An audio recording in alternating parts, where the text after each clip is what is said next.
bicara tentang situasi di Batam ya.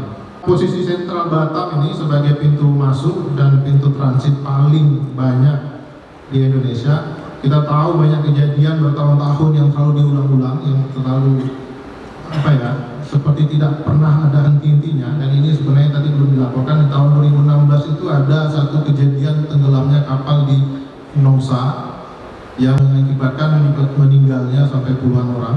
Menarik pada saat itu kami juga hadir di situ, dan seingat saya tidak ada satu aparat penegak hukum atau pejabat negara ini yang mengucapkan belasungkawa 2016 terhadap peristiwa ini.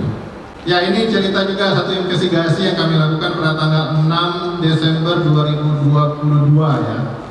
Ketika kami ke salah satu pelabuhan di Johor Bahru ya, dan kami melihat bagaimana aktivitas pengiriman PMI itu dilakukan dengan sangat masif, sistematis, dan ini ada satu bus, sebenarnya ada dua, salah satu bus yang digunakan untuk mengangkut para pekerja migran yang diberangkatkan dari pelabuhan Batam Senitar menuju pelabuhan administratif pelabuhan di Johor. Saya sebut saja PMI. Jadi ada peristiwa sebenarnya yang terjadi sampai dengan hari ini yang saya kira juga bagian dari yang dilakukan juga teman-teman wartawan, sehingga kita hari ini bisa berkumpul dan membahas situasi yang rumit ini sebenarnya banyak ya, tapi karena waktu terbatas saya cuma menyampaikan seperti itu juga. Sebenarnya ada beberapa hal juga yang sebenarnya saya sudah sampaikan sendiri ke Pak Menko kemarin dan sudah diterima oleh Pak Menko, dan beliau tadi sudah sampaikan juga bahwa beliau sudah banyak tahu dan pasti akan melakukan satu tindakan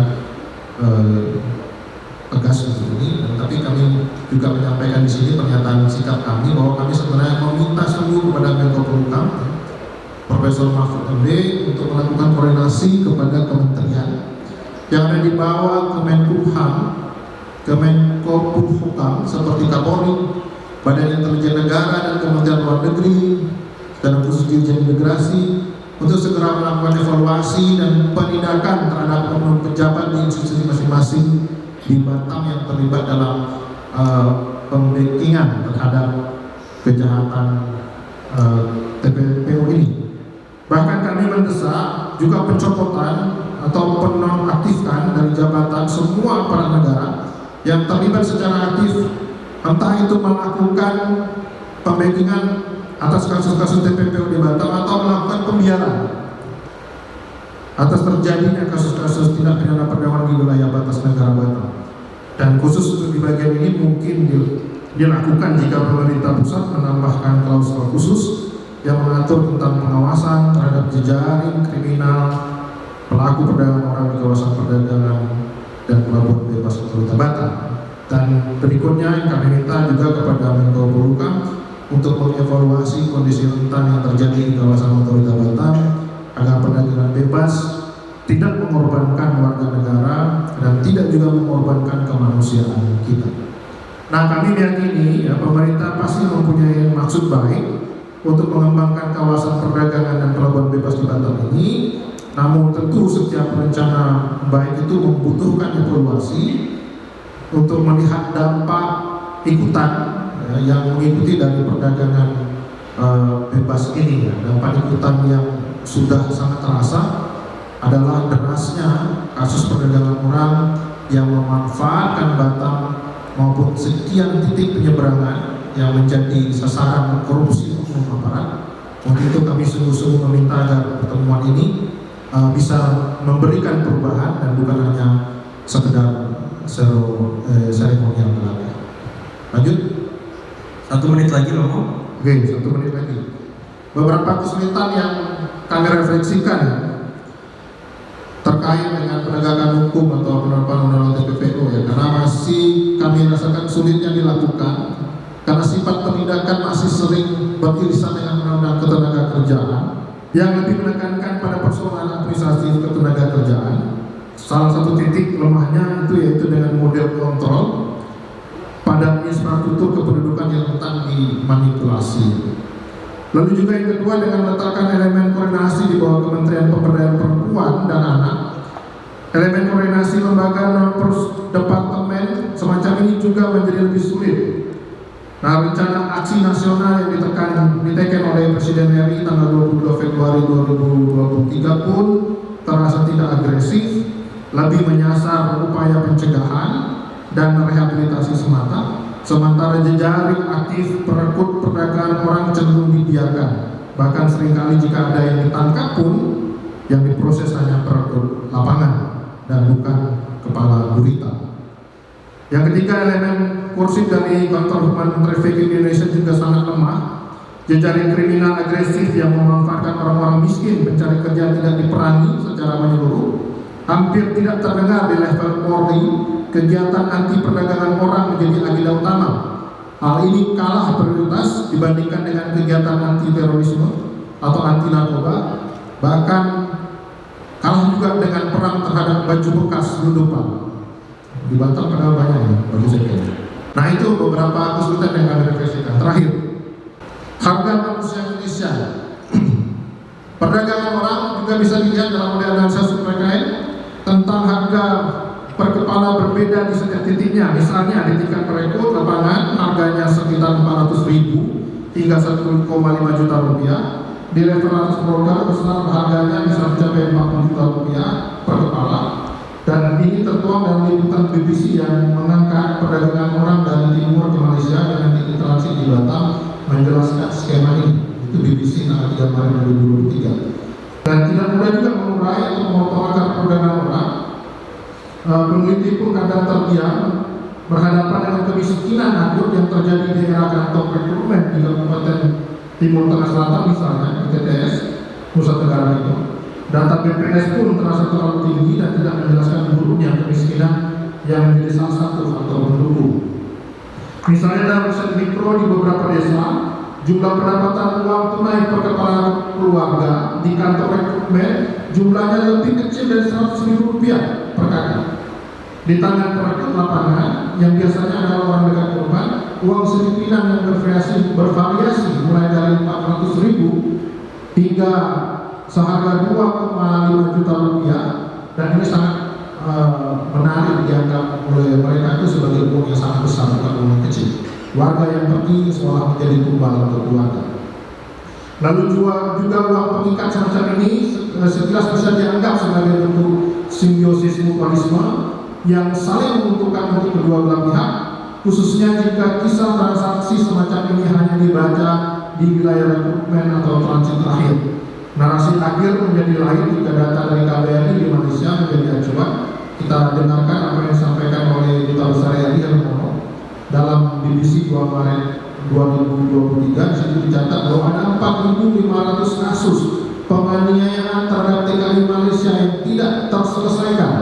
Dengan titik lemah pada Kejaksaan Malaysia, Kementerian Luar Negeri pun seringkali mengeluh karena aspek pencegahan dalam negeri tidak dijalankan secara maksimal.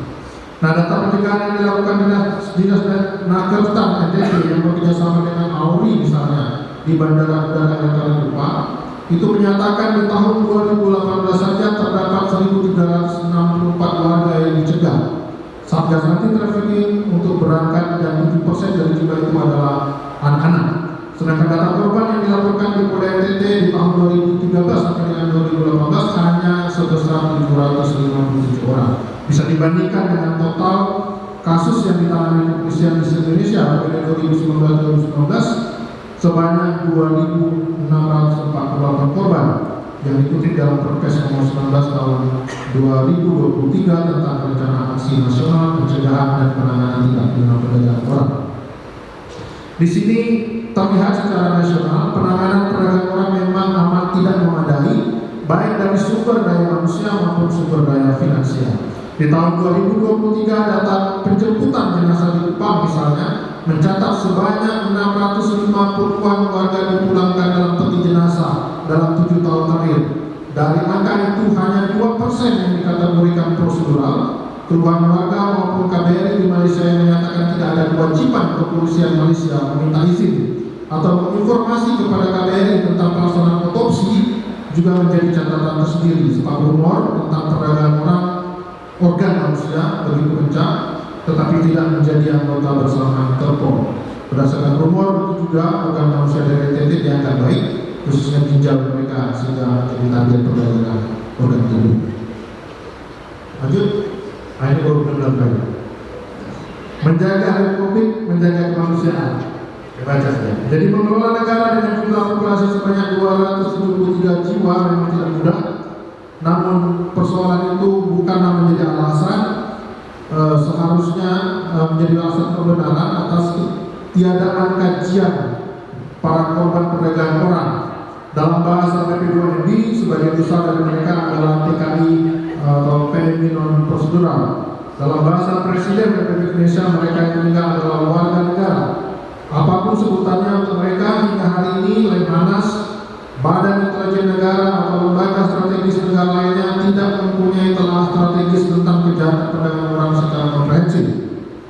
Setidaknya 2 kali dalam pidato Presiden pertama RI dalam penutupan Konferensi Asia Afrika pada tanggal 14 April 1955 menekankan bahwa tanda tertinggi dari moralitas adalah tunduknya segala hal terhadap kemanusiaan.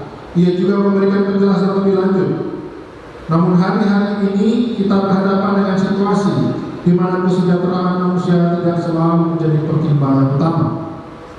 Tantangan Republik Indonesia terkini sudah muncul, bagaimana agar Republik dapat berfungsi memberikan kepastian hukum dan perlindungan untuk seluruh warga negaranya.